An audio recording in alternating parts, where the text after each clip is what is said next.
There's something different about certain women. You feel it before they speak.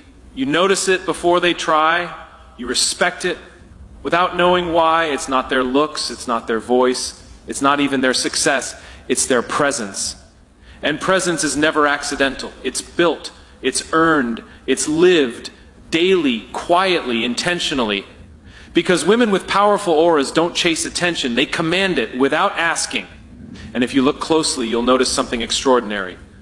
They all carry 3 silent marks, not visible to the eye, but undeniable to the world. Most people try to prove their value. They talk more, they justify more, they seek validation in subtle ways. But powerful women, they don't explain who they are. They show it in how they walk into a room, in how they handle silence, in what they tolerate, and what they walk away from. They understand something most people don't. The moment you start explaining your worth, you're already negotiating it. So they don't argue to be understood. They don't shrink to be accepted. They don't overextend to be liked. Instead, they make one decision. I will live in a way that makes my worth obvious. And when you do that, you don't need approval anymore, because your life becomes the evidence. Anyone can be loud, anyone can react, anyone can let emotions take control, but calm is power under control. Powerful women don't respond to everything. They don't engage in every conflict. They don't feel the need to win every argument, because they understand something deeper. Not every situation deserves your energy, so they pause, they observe, they choose their response carefully. And that calmness, it confuses people, it attracts people, it commands respect, because in a world full of noise, the person who remains grounded becomes unforgettable. Their silence speaks, their patience speaks, their restraint speaks, and what it says is simple: I am in control of myself. Most people struggle here. They say yes when they mean no. They stay when they should leave. They tolerate what slowly destroys them. Why?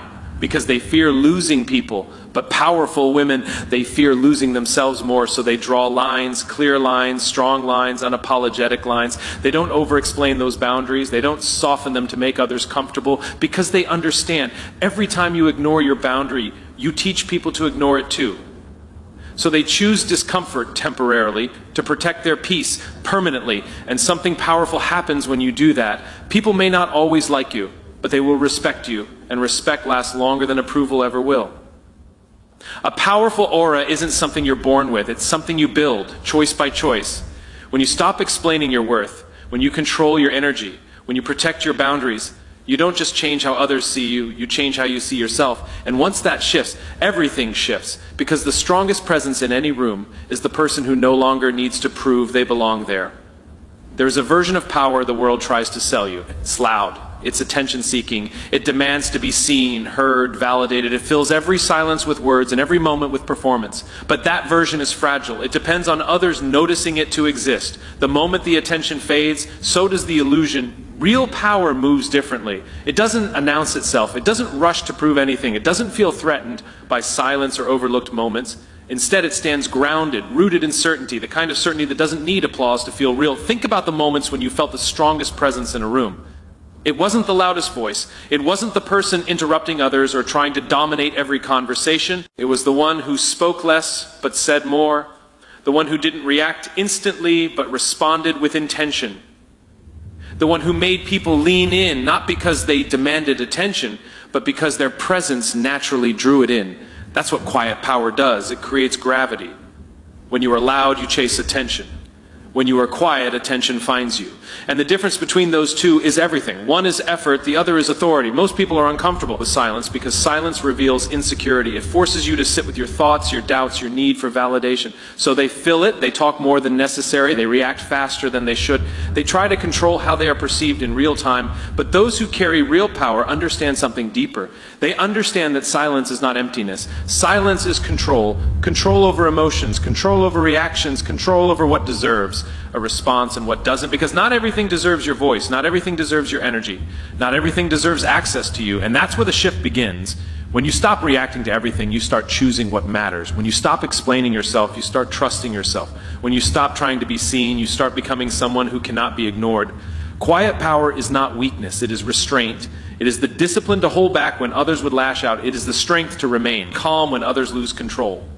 It is the awareness to know that your value does not increase by being louder. In fact, the more you try to prove your power, the more you reveal that you don't fully believe in it, because true power doesn't perform. It exists. It shows up in how you carry yourself when no one is watching. It shows up in how you handle disrespect without lowering your standards. It shows up in the decisions you make when it would be easier to follow the crowd.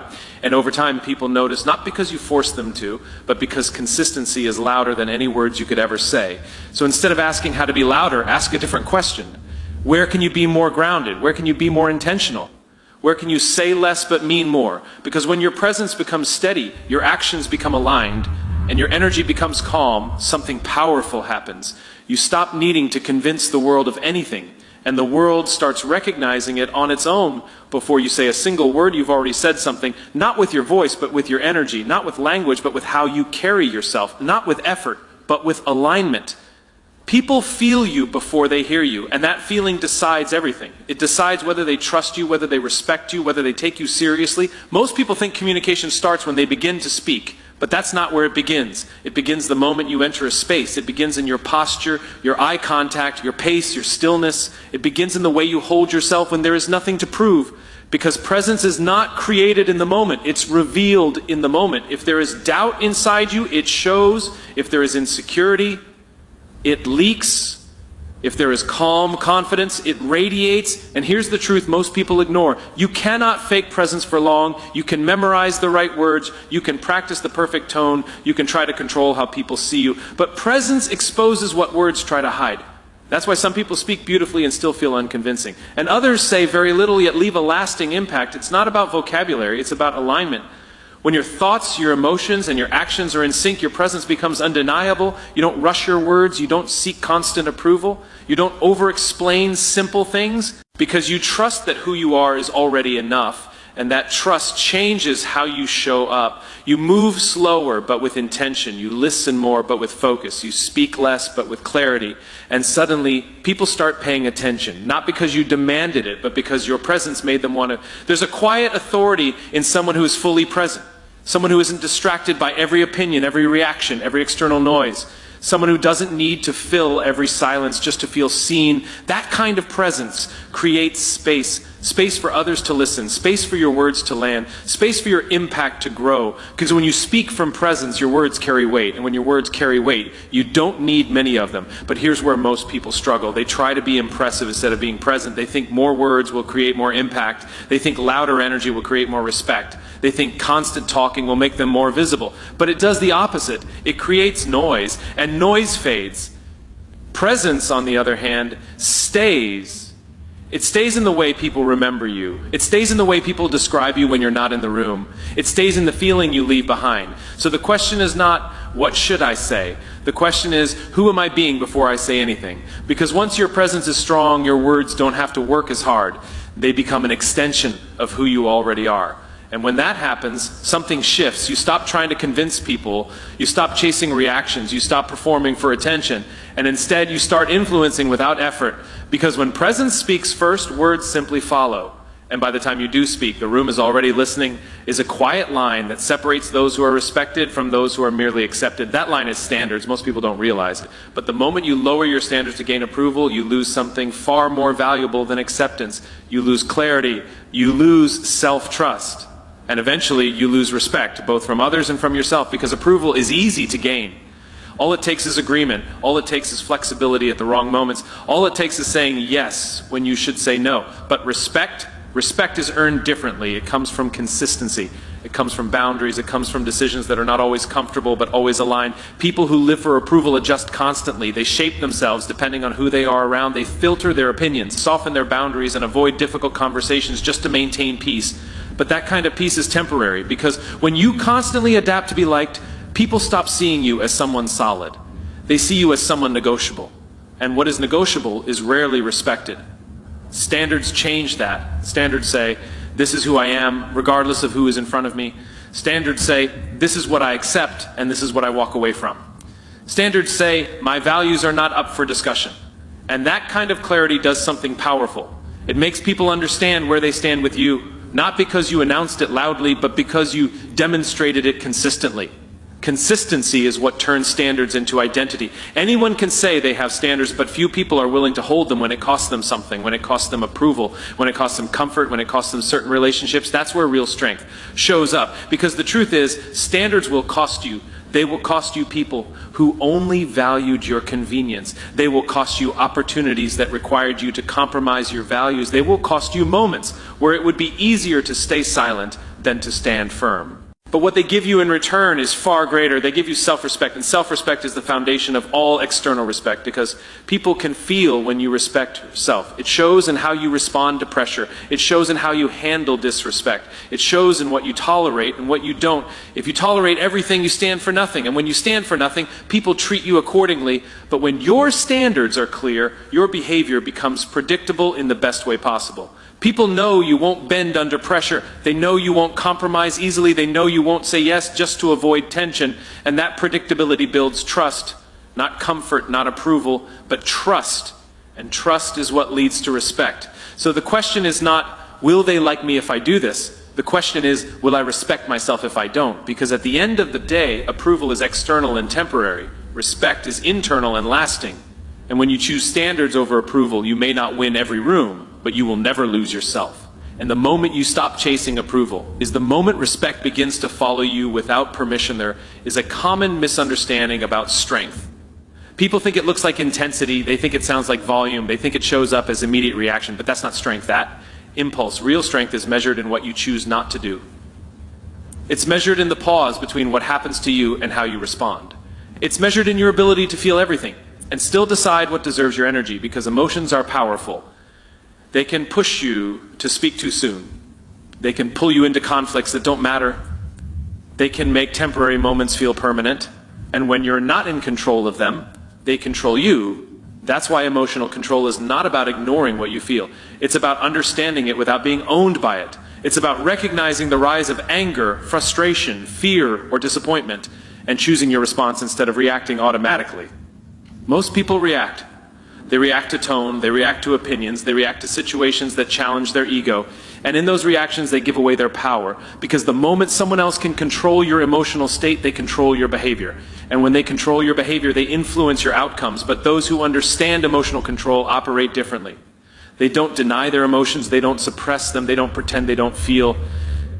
They simply don't let emotions make decisions for them. They create space, space to think, space to observe, space to ask a better question. Is this worth my response? And most of the time the answer is no. Not every comment deserves a reply. Not every situation deserves your involvement. Not every trigger deserves your reaction. Because your energy is limited, and where you invest it determines the direction of your life. Emotional control allows you to protect that energy. It allows you to stay focused when others are distracted. It allows you to remain calm when others are overwhelmed. It allows you to lead yourself even in moments where everything around you feels uncertain. And that kind of control is rare. It's rare because it requires discipline. It requires awareness. It requires the ability to sit with discomfort without immediately trying to escape it. Most people want quick relief. They want to react, release, and move on. But that relief often creates consequences. Damaged relationships, missed opportunities, words that can't be taken back. Emotional control asks for something different. It asks for patience. Patience to let the moment pass before you respond. Patience to understand the full picture before forming a judgment. Patience to choose clarity over chaos. And in that patience, something powerful happens. You become steady, not because life is easy, but because you are not easily shaken. Your presence becomes grounded. Your decisions become intentional. Your reactions become rare and therefore meaningful. Because when you don't react to everything, people start paying attention when you do. And that's influence, not loud, not forceful, but undeniable. So instead of asking how to control others, ask a better question. How well do you control yourself? Because the strongest person in any situation is not the one who wins the argument, but the one who never lost control in the first place. Authority is not claimed in a moment, it's built over time. Yet most people approach it the wrong way. They look for intensity instead of consistency. They rely on motivation instead of discipline. They show up strong for a few days, maybe a few weeks, and then disappear when it becomes inconvenient. And in that pattern, they reset their progress again and again. Because authority doesn't come from what you do occasionally, it comes from what you do repeatedly. It comes from the quiet decisions no one sees. It comes from the days you don't feel like showing up, but do anyway. It comes from the commitment to stay aligned, even when there is no immediate reward. Anyone can start strong. Few people continue when it gets boring. And that's where the separation happens. Consistency is not exciting. It's not dramatic. It doesn't create instant recognition, but it creates something far more powerful. Trust. Not just from others, but from yourself. Because every time you follow through on what you said you would do, you reinforce a message internally. I can rely on myself. And that self-reliance changes everything. It changes how you make decisions. It changes how you handle pressure. It changes how others perceive you. Because people are always watching patterns, not your promises, not your intentions, but your patterns. If you are inconsistent, your words lose weight. If you are unpredictable, your presence loses stability. If you only show up when it's convenient, your effort loses credibility. But when you are consistent, something shifts. People stop questioning you. They stop doubting you. They stop waiting for proof because your actions have already provided it. Consistency removes uncertainty. And when uncertainty is removed, authority begins to form. Not loud authority, not forced authority, but natural authority. The kind that doesn't need to be announced. The kind that is recognized. Think about it. The person who shows up prepared every time. The person who delivers every time. The person who stays steady regardless of circumstances, that person doesn't need to demand respect. They earn it through repetition, and repetition builds reputation. But here's the part most people avoid. Consistency requires you to let go of how you feel in the moment. Because there will be days when you don't feel motivated. There will be days when you don't feel confident. There will be days when it would be easier to stop. And in those moments, your feelings will try to lead. But consistency asks you to follow something deeper. Commitment. Commitment to your standards, commitment to your identity, commitment to the person you are becoming. Because if you only act when you feel like it, you will always be controlled by your emotions. But if you act based on commitment, you begin to control your direction. And direction, over time, creates results. Results create credibility. Credibility creates influence. Influence creates authority. It's not complicated, but it is difficult because it requires patience. Patience to keep going when results are slow, patience to stay focused when distractions are loud, patience to trust the process when there is no immediate validation. And that patience is what most people lack. They want fast outcomes, they want visible success, they want recognition before repetition, but it doesn't work that way. Authority is built quietly, day by day, action by action, choice by choice, until one day it's undeniable, not because you said it was there, but because your consistency made it impossible to ignore. There is a silent mistake people make every day. They negotiate their worth not openly, not consciously, but in small, subtle decisions that slowly reshape how they are seen, and more importantly, how they see themselves. They say yes when they want to say no. They stay in spaces where they feel undervalued. They accept less than they deserve just to avoid losing connection, approval, or comfort. And each time they do that, they send a message, not to the world first, but to themselves: my value is flexible. And once that belief takes root, everything changes, because the world doesn't decide your worth, it reflects it.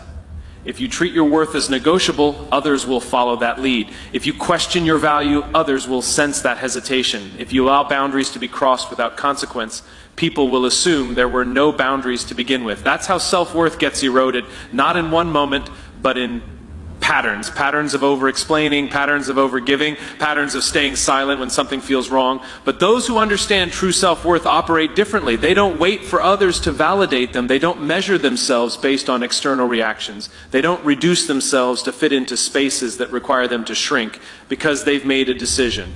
My worth is not up for discussion.